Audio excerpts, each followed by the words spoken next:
दूसरा राजा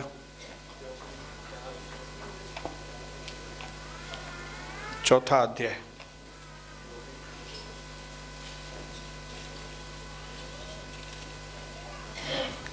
24।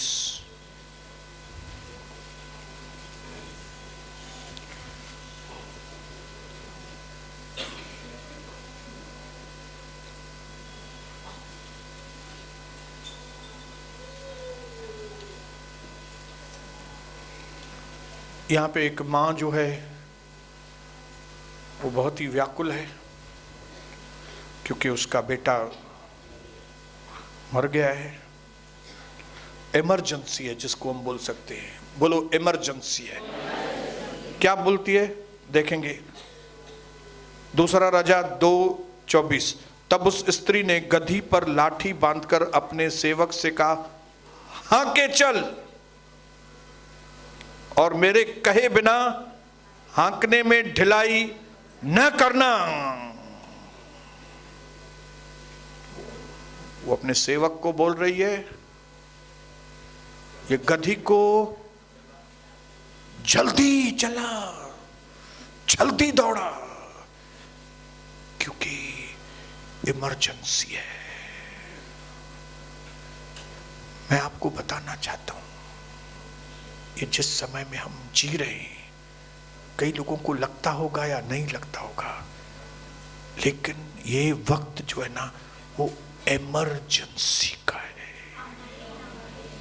और इमरजेंसी के वक्त में अफरा तफरी होती है, भागम भाग होती है, क्योंकि ये पृथ्वी के अंतिम क्षण चल रहे हैं। आपको मालूम नहीं, लेकिन आत्मिक दुनिया में बहुत भागम भाग है। कुछ भी हो सकता है, कौन से भी नेता गिरफ्तार हो सकते हैं, कौन से भी बड़े लोगों के ऊपर अटैक हो, क्या भी हो सकता है, क्योंकि इमरजेंसी है। जब इंदिरा गांधी के वक्त में इमरजेंसी आई थी, फिजिकल इमरजेंसी, तब बड़े बड़े नेता जो थे सीधे जेल के अंदर डाल दिए गए थे। कई लोगों के ऊपर लाठियों से, कई लोगों के ऊपर गोलियों से, कई लोग ऊपर नीचे हुए थे। आज प्रभु के वचन के अनुसार मैं आपको बताना चाहता हूं, अगर इस समय को आपने नहीं पहचाना, इस औरत ने पहचान लिया कि मेरे घर में इमरजेंसी का वक्त है, और अगर मैं दौड़ी नहीं, अगर मैं भाग के स्पीड में चल के अगर मैं प्रभु के दास के पास नहीं गई, तो मेरे घर का बहुत बड़ा नुकसान हो जाएगा। और मैं आज फिर से डिक्लेयर करता हूं कि अगर आप ये समझ रहे हो कि सब कुछ ठीक है, सब कुछ ठीक है, everything is okay, everything is fine, सब ठीक है, तो मैं आपको बताऊं आप बहुत बड़ी गलतफहमी में है।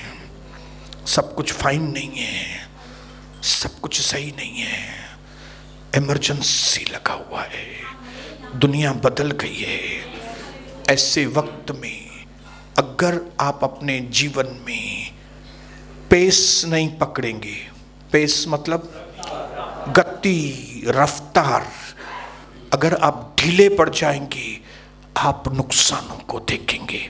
लेकिन जो लोग भी अपने जीवन में, आत्मिक जीवन में, भौतिक जीवन में, पारिवारिक जीवन में, मतलब एक को थोड़ा कम करेंगे, आत्मिक जीवन में, भौतिक जीवन में, जो व्यक्ति भी गति पकड़ेगा, तेज बढ़ेगा, आगे स्पीड में चलेगा, सुस्ती नहीं करेगा, चुस्ती में आगे बढ़ेगा,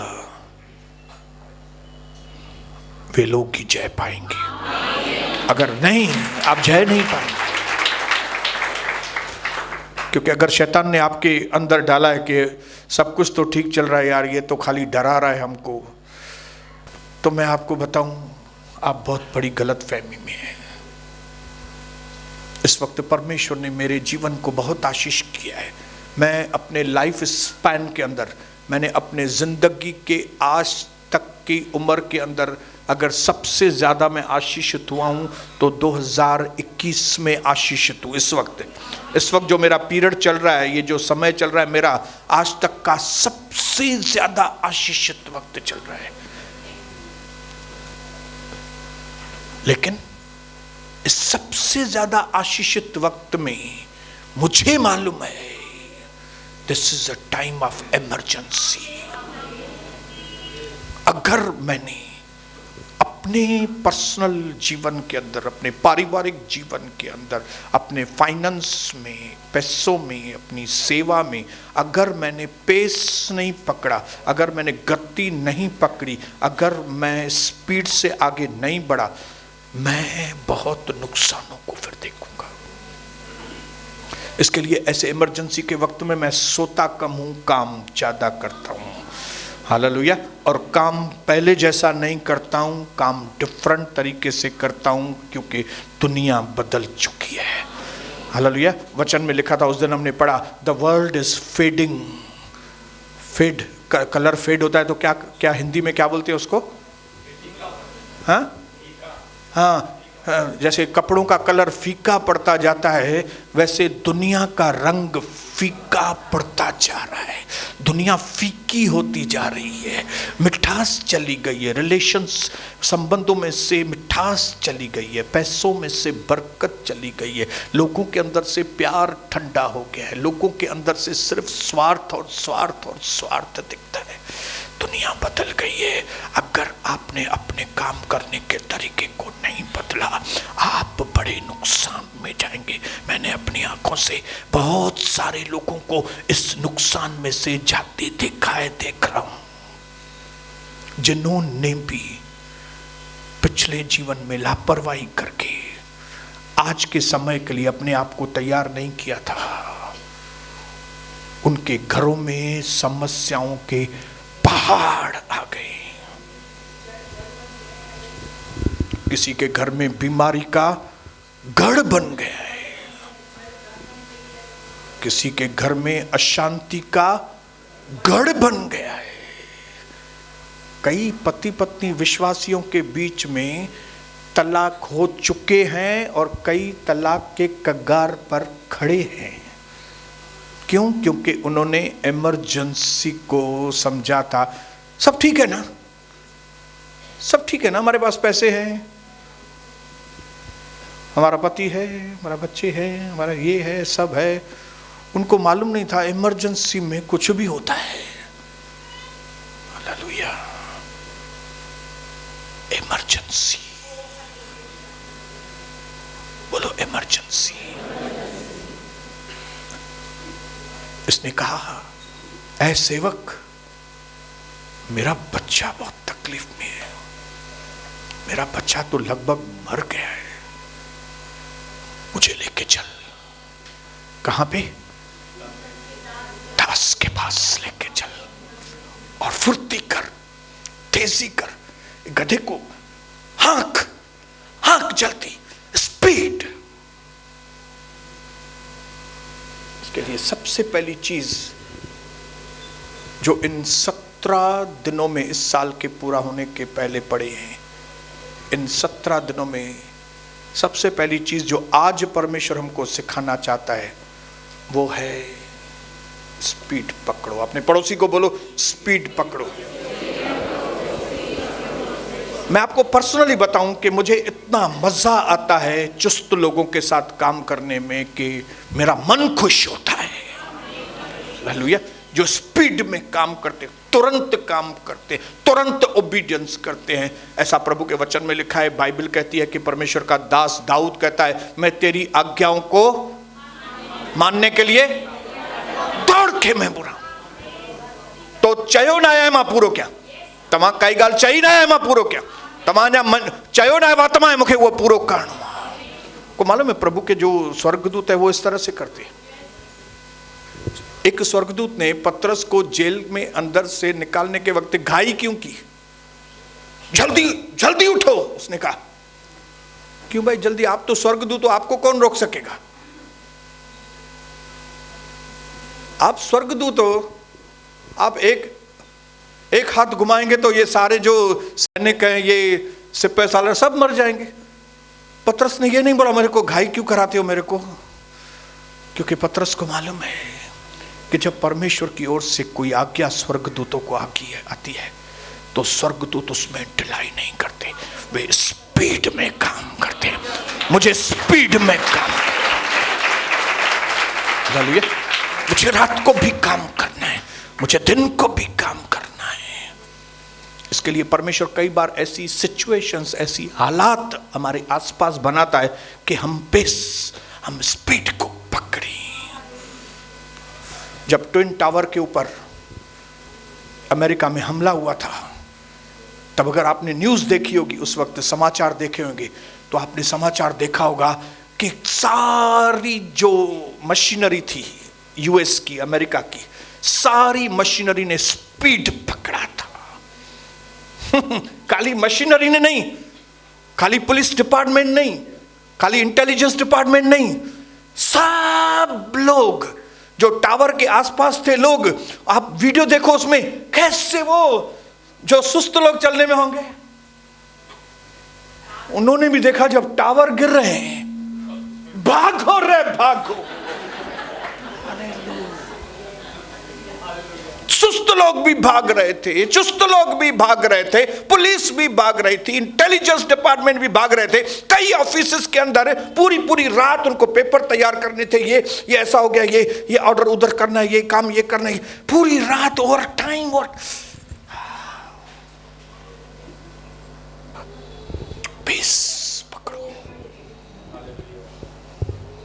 अगर सिचुएशन को कंट्रोल करना है ना, अगर इस बुरे वक्त में आपको कंट्रोल चाहिए सब चीजों के ऊपर, अगर आप इन बुरे दिनों के अंदर भी अच्छे दिन देखना चाहते हैं, तो आपको क्या करना पड़ेगा मालूम है? अपने काम करने की स्पीड बढ़ा। अपने बोलो, काम करने की स्पीड मुझे बढ़ानी पड़ेगी, करने की स्पीड बढ़ानी पड़ेगी। Hallelujah, hallelujah. फिर आपने दूसरा देखा कोरोना में, क्या तो टेस्टिंग वाले स्पीड पकड़ रहे थे।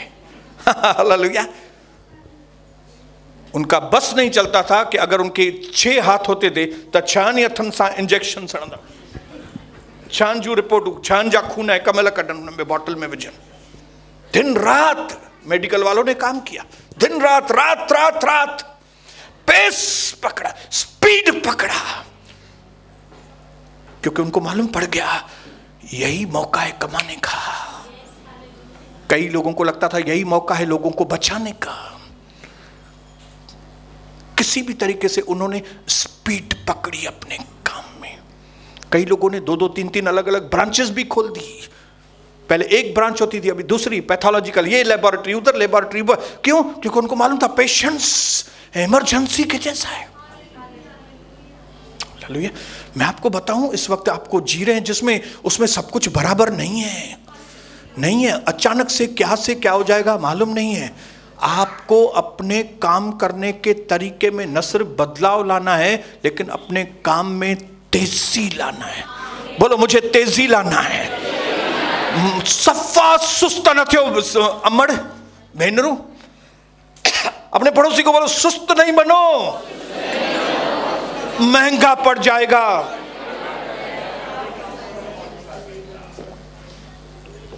मैं उन बहनों को, उन भाइयों को दिल से आशीष करता हूं जिन्होंने 3 दिन की उपवास प्रार्थना, और इस संडे को भी जिन्होंने उपवास प्रार्थना में यह बात समझकर कि यह इमरजेंसी का वक्त है, 4 बजे बुलाया है प्रभु ने, हम 4 नहीं, हम 3:45 बजे, 3:30 बजे यहां पे पहुंच जाएंगे। मैं ऐसे लोगों के लिए, पेस वाले लोगों के लिए मैं धन्यवाद करता हूं।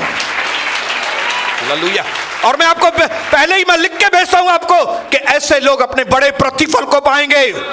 आपका परिश्रम व्यर्थ नहीं जाएगा भाइयों बहनों। ये अंतिम समय में आप किसी मनुष्य की आज्ञा नहीं, आप परमेश्वर की आज्ञा का पालन कर रहे हैं। आपने किसी की भी परवाह नहीं की और समय से पहले यहां पे आके। हालेलुया।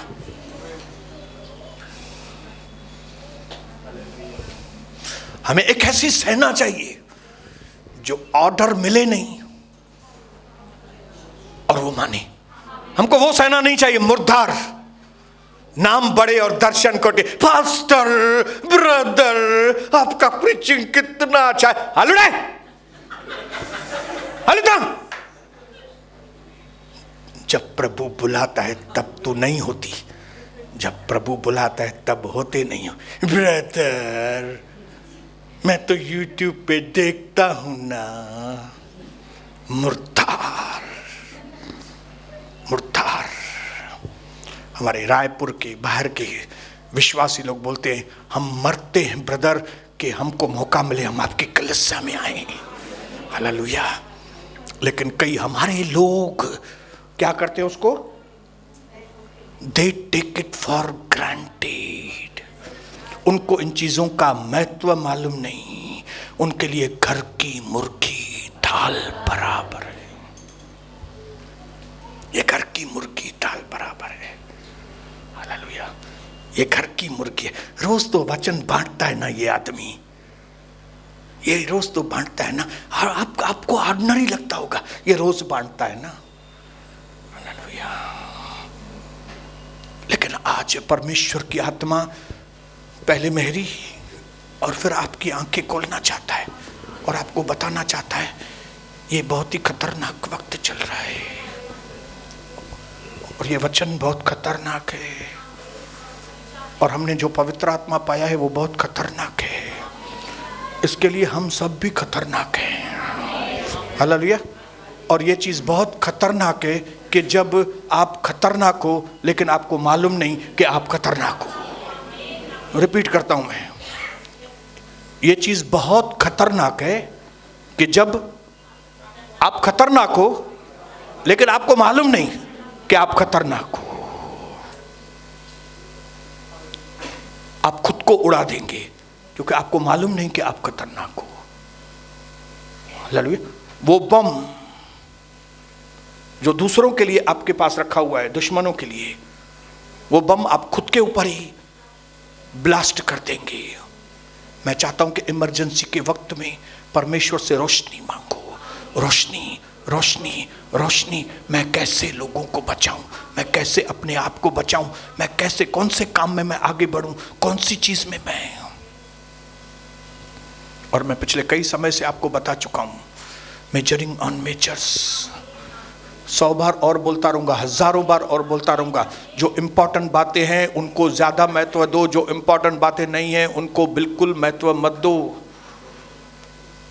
अचार को अचार समझ के खाओ, खाने को खाना समझ के खाना। अगर अचार को खाना समझ के खाएंगे उल्टियां करेंगे आप और अंदर डाइजेशन सिस्टम खराब हो जाएगा, अल्सर होगा पेट में, पेट जलेगा। क्यों? क्योंकि आप अचार को खाना समझ के खाते हो और खाने को अचार समझ के खाते हो, वचन को अचार समझ के खाते हो और टाइम पास को खाना समझ के खाते हो। कौन मूर्ख हुआ फिर?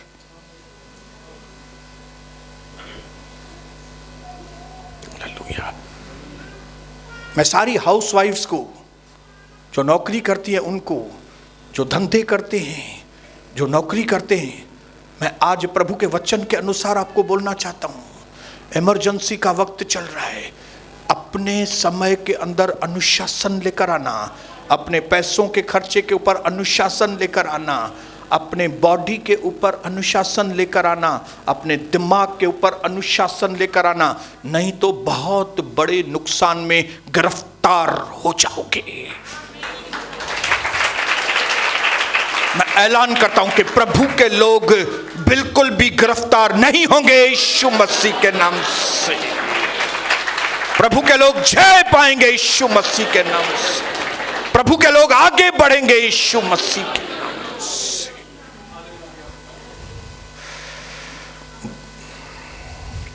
भजन संहिता 119:32 मैंने पहले भी आपको बता दिया था लेकिन आपके लिए पढ़ रहा हूं मैं।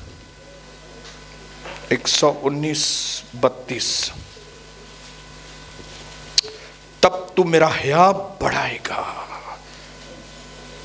तब मैं तेरी आज्ञाओं के मार्ग में दौड़ूंगा। हालेलुया। बोलो मैं दौड़ूंगा, मैं दौड़ूंगा। हालेलुया। मैं लड़ूंगा। बोलो बोलो मैं लड़ूंगा। पौलुस कहता है I have fought a good fight. मालूम है ब्रदर कौन सा है? हाँ, कौन से किताब में है? तिमुथी को बोल रहा है, तिमुथी को बता रहा है कि मैं एक अच्छी फाइट,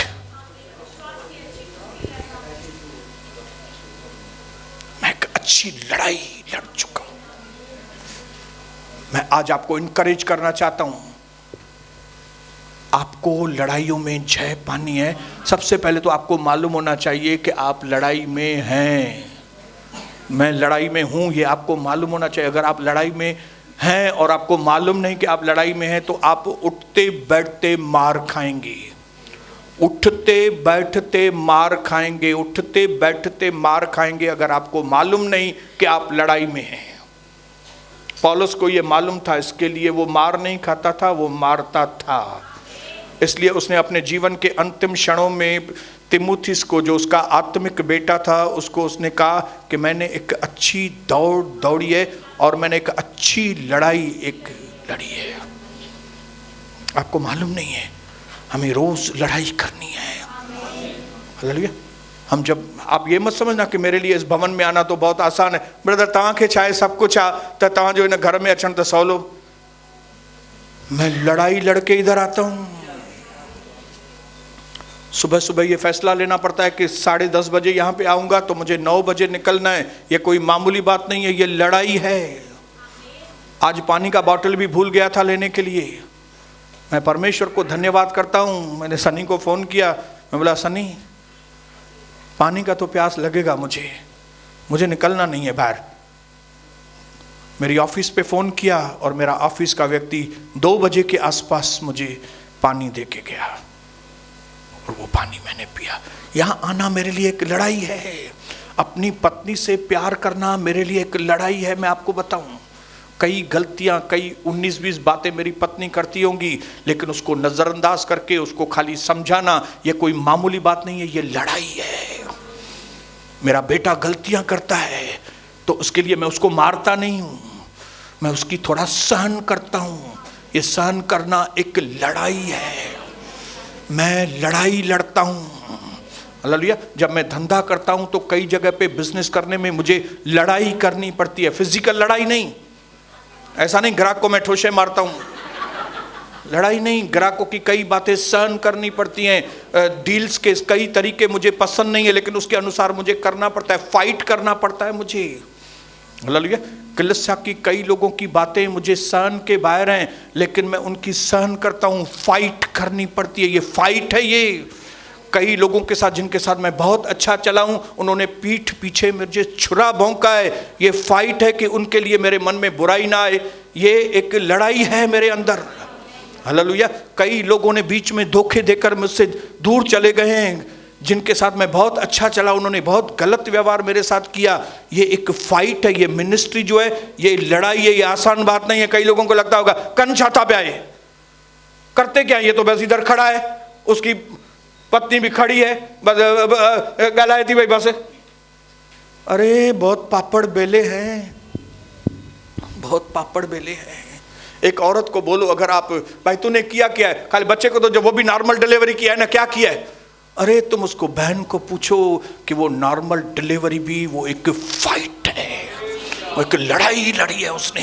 ये बच्चा बाहर आने तक लड़ाई। हालेलुया।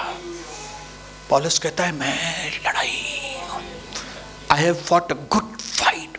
मैंने खाली लड़ाई लड़ी नहीं है, मैंने अच्छी लड़ाई लड़ी है। मैं चाहता हूं मेरे भाइयों बहनों कि इन 17 दिनों में आप इस अच्छी लड़ाई को लड़ना सीखें। आत्मिक लड़ाई, पैसों के लिए लड़ाई, धंधे के लिए लड़ाई। लड़ाई मैं फिजिकल लड़ाई नहीं बोल रहा हूं, मैं 500 बार आपको बोलूंगा। प्रार्थना करना एक लड़ाई है, आपको मालूम है। हालेलुया। मेरे मन में कौन से भी मैं हालात से आया हूं, लेकिन यहां पे खड़े होकर मुझे स्तुति आराधना करनी है, वो एक लड़ाई है। हाँ, शैतान मन में बोलेगा अभी अभी उधर से इतना मूड खराब है, अभी क्या तू स्तुति करेगा? नहीं, प्रभु ने पहले उपकार किए, उसके पहले भी उपकार किए, फाइट करूंगा मैं। हालेलुया। को मालूम होना चाहिए कि बाइबल पढ़ना, अकेले में बैठ के सुबह को बाइबल पढ़ना, ये आसान बात नहीं है, ये लड़ाई लड़ना है। उपवास करना, प्रार्थना करना ये लड़ाई है। खाना खाना लड़ाई नहीं है, उपवास करना लड़ाई है। हालेलुया। आधी रात को उठना लड़ाई है, सुबह 5 बजे उठना लड़ाई है। लड़ाई लड़ाई लड़ाई, बोलो लड़ाई, बोलो लड़ाई, बोलो लड़ाई। लड़ाई के बिना विजय नहीं आएगी। आपको लड़ाई लड़नी पड़ेगी, और वो भी अच्छे तरीके से, सही तरीके से लड़ाई लड़नी पड़ेगी। पौलुस तिमुथी को बोलता है, तिमुथी तूने मेरे को देखा है, मैं आपको बोलना चाहता हूं आपने मुझे देखा है, मैं क्या करता हूं इधर आपको मालूम है। आपको लड़ाई के लिए तैयार करना है। परमेश्वर आपको लड़ाई के लिए तैयार करना चाहता है, क्योंकि जहां पे लड़ाई नहीं वहां पे विजय क्या? विजय जो मजोई छाजो। जिनको आशीषें ऐसे ही मिल जाती है उनको आशीषों की कदर भी नहीं होती, लेकिन जो लड़ाई लड़के विजय मिलती है, यस यस, लड़ाई।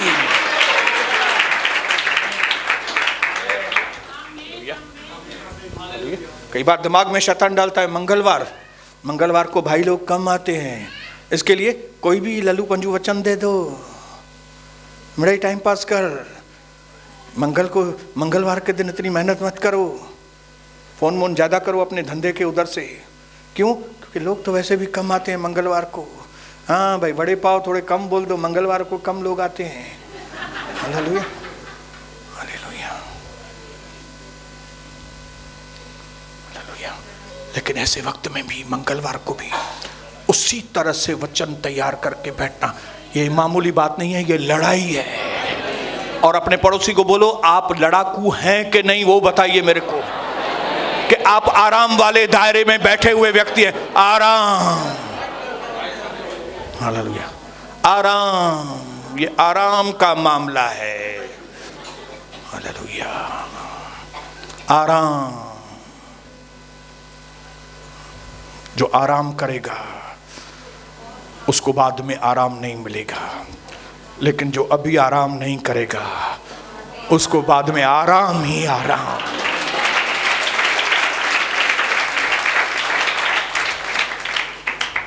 इफिसियों 2 उसका 10 आखिरी वचन हम लोग पढ़ रहे हैं। इफिसियों 2 उसका 10। अपने पड़ोसी को बोलो, मैं गति पकड़ के अभी आगे चलूंगा, मैं अच्छी दौड़ दौड़ूंगा, मैं अच्छी लड़ाई लड़ूंगा। और अभी चौथी चीज हम लोग पढ़ने को जा रहे हैं, 2 उसका 10। हम परमेश्वर के बनाए हुए हैं और मसीह यीशु में उन भले कामों के लिए सृजे गए हैं जिन्हें परमेश्वर ने पहले से हमारे करने के लिए थे। इंग्लिश में लिखा है, हम परमेश्वर के मास्टरपीस हैं। बोलो, मैं प्रभु का मास्टरपीस। बोलो, मैं परमेश्वर का मास्टरपीस। हालेलुया। मैं परमेश्वर के स्वरूप में हूं, मतलब जैसा मेरा प्रभु है वैसा ही मैं। अगर उसके अंदर दया है तो उसने जब बनाया था तो हमारे अंदर उसने दया दी है। वो प्यार है परमेश्वर, उसने मेरे अंदर भी प्यार दिया है। अगर उसके अंदर पावर है तो इसका मतलब है मेरे अंदर भी पावर। अपने पड़ोसी को बताओ, आप पावर वाले व्यक्ति के पास बैठे हुए हैं। लेकिन कई लोगों को मालूम ही नहीं है, कई लोगों को मैं तो ऑर्डिनरी हूं। ये माइक को क्या होता है, मैं तो ऑर्डिनरी हूं, मेरे अंदर कौन सी ताकत है। आपकी ताकत कभी जाहिर होगी मालूम है, जब आपके ऊपर प्रेशर आएगा। मुझे भी नहीं मालूम था कि मैं पावरफुल हूं, मुझे नहीं मालूम था, मुझे लगता था मैं बातें करने में पावरफुल हूं। लेकिन मुझे तभी मालूम पड़ा जब एक साथ 30 लोग कलीसिया में से चले गए और बहुत बड़ा शौक मेरे को अंदर बैठा, लेकिन थोड़े वक्त के बाद वो शौक मेरे अंदर से चला गया। मतलब मैंने वो शौक सहन किया। बोलो सहन किया। इसका मतलब मैं पावरफुल हूं कि कमजोर हूं? आज मैं ऐसे प्रचार कर रहा हूं मानो मेरे ऊपर कोई शौक आया ही नहीं है। आप देखो मेरे प्रचार में से समझ में आता होगा आपको काहे का शौक।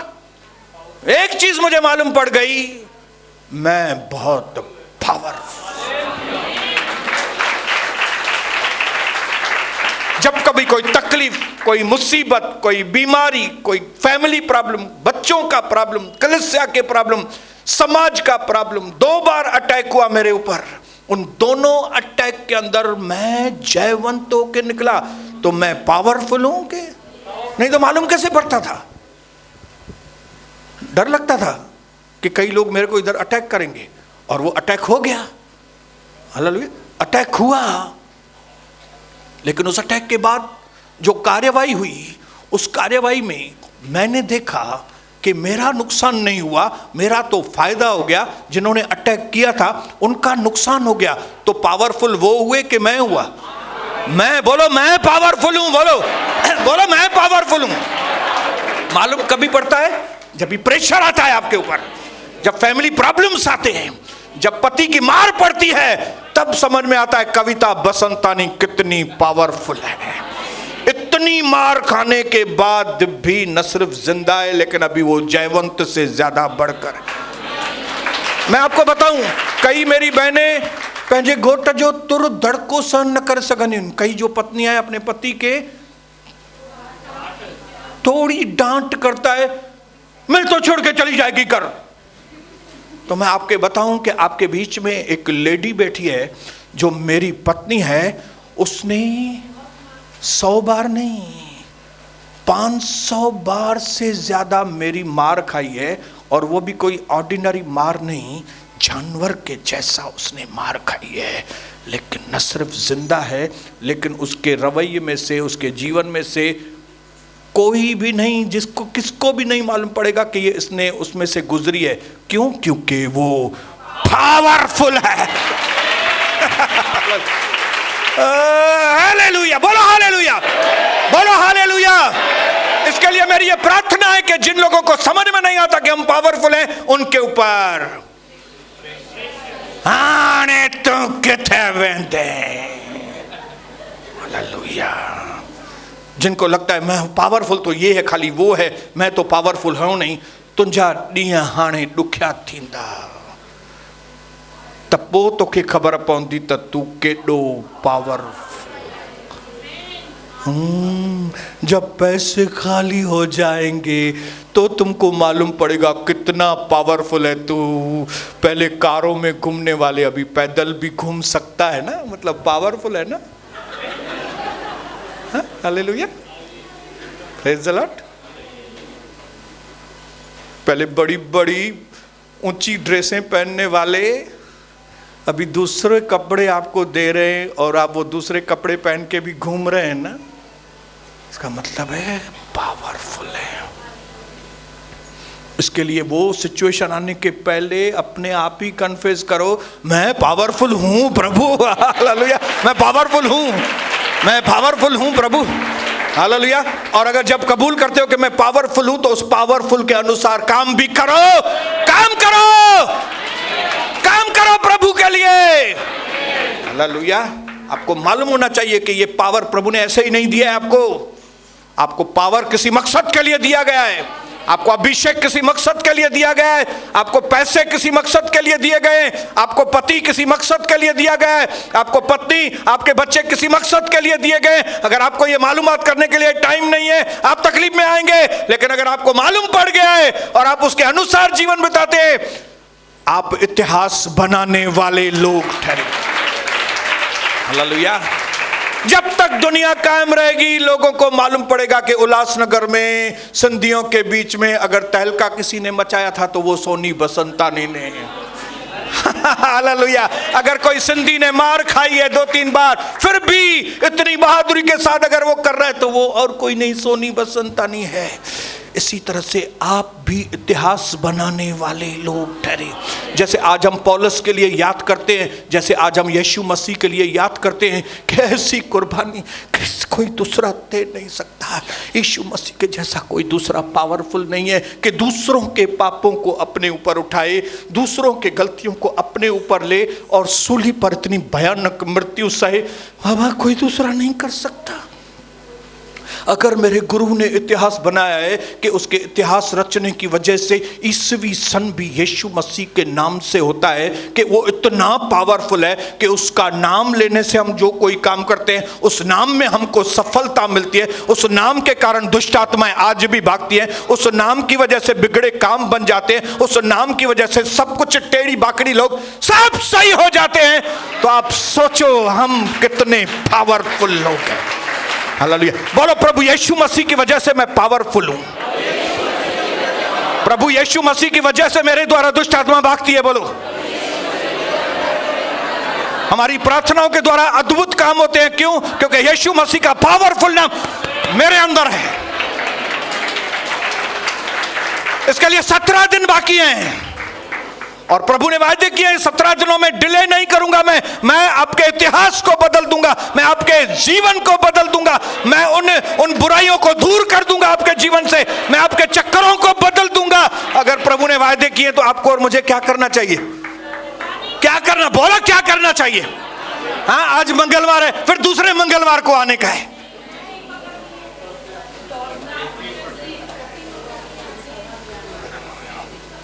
मुझे चुस्त लोग चाहिए, मुझे दौड़ने वाले लोग चाहिए, मुझे आज्ञा पालन में फुर्ती वाले लोग चाहिए।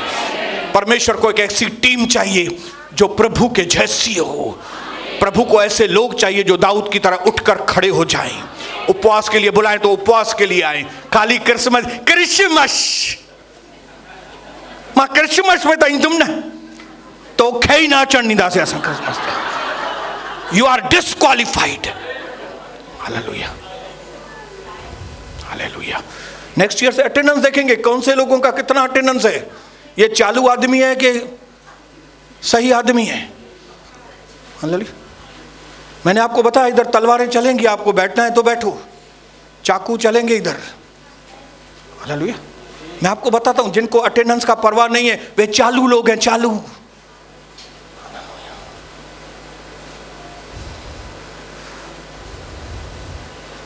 प्रभु आपको आशीष करे और आज से एक सही फैसले लें कि मुझे अच्छी दौड़ दौड़नी है, मुझे वो इनाम पाना है जो परमेश्वर ने मेरे लिए रखी है। मेरे गुरु का नाम यीशु मसीह है। उसके सामने एक भी रुकावट ठहर नहीं सकी, उसके सामने एक भी दुष्ट आत्मा ठहर नहीं सकती। उसने कहा अब पूरा हुआ। कमान, जिसको करना क्या करने का करो, मेरा काम तो पूरा हुआ। फरीसी और सद्दुकी बोल रहे थे ये क्या आदमी है, कौन सा काम है इसने पूरा किया सूली पर मर के। प्रभु ने उनको कहा तुम्हारी खोपड़ी में नहीं बैठेगा। किसकी खोपड़ी में बैठेगा मालूम है? जो मेरे चुने हुए लोग हैं उनकी खोपड़ी में ये बात बैठेगी। जो मेरे चुने हुए नहीं है उनके जीवन में नहीं, उनको नहीं समझ में आएगी ये बातें, उनके ऊपर रोशनी नहीं है। उनको मैं खाली पैराबल्स में बात करूंगा उनसे। किससे? दृष्टांतों से। वो दृष्टांतों में अच्छा हिया हो, अच्छा हिया, हाँ ये कोई गल समझाना चाहिए। लेकिन मैं फरूसी सद्दुकी नहीं हूं, मैं चेला हूं। प्रभु ने बोला तुमको परमेश्वर के राज्य की समझदारी दी गई है। तुम्हारे लिए जरूरी नहीं है कि मैं तुम्हारे लिए दृष्टांतों में बात करूं। तुमको रिवलेशंस दिए गए, तुमको अभी मालूम पड़ गया कि मैं ही प्रभु हूं। इसके लिए तो तुम हर मीटिंग में आती हो, इसके लिए तो तुम हर मीटिंग में आते हो क्योंकि तुमको मालूम पड़ गया यीशु मसीह प्रभु है। इसके सिवाय और कोई उद्धार है ही नहीं, इसके सिवाय हमारा कल्याण होने वाला ही नहीं है, इसके सिवाय हमारा उल्लासनगर होने वाला ही नहीं है। तो प्रभु आपको आशीष करे। आज ये फैसले के साथ जाना कि मुझे अच्छी दौड़ दौड़नी है। हालेलुया। मुझे दुनिया के चक्कर में घन चक्कर नहीं होना है। मैं बिलियनर भी हो जाऊंगा तो प्रभु आपका समय मैं बढ़ाऊंगा न कि कम करूंगा। अपने पड़ोसी को बोलो मैं बिलियनर भी हो जाऊंगा अगर तो ऑफिस में नहीं बैठूंगा, प्रभु के समय में मैं दुकान में नहीं बैठूंगा। है दुकान, बोलो है दुकान, बोलो है दुकान, है दुकान, बचा कुछ समय में तेरे को दे दूंगा दुकान। क्योंकि दुकान तू मेरा गुलाम है, मैं यीशु मसीह का गुलाम हूं। बोलो हालेलुया, बोलो मुझे अपने जीवन के चक्कर को बदलना है आज से, मुझे काम करने के तरीके को बदलना है, मुझे अपनी सोच को बदलना है, मुझे अपनी एटीट्यूड को बदलना है, क्योंकि संसार बदलता जा रहा है, एंड आ गई है, अभी मुझे नया बनना है। यीशु मसीह के नाम से आमीन।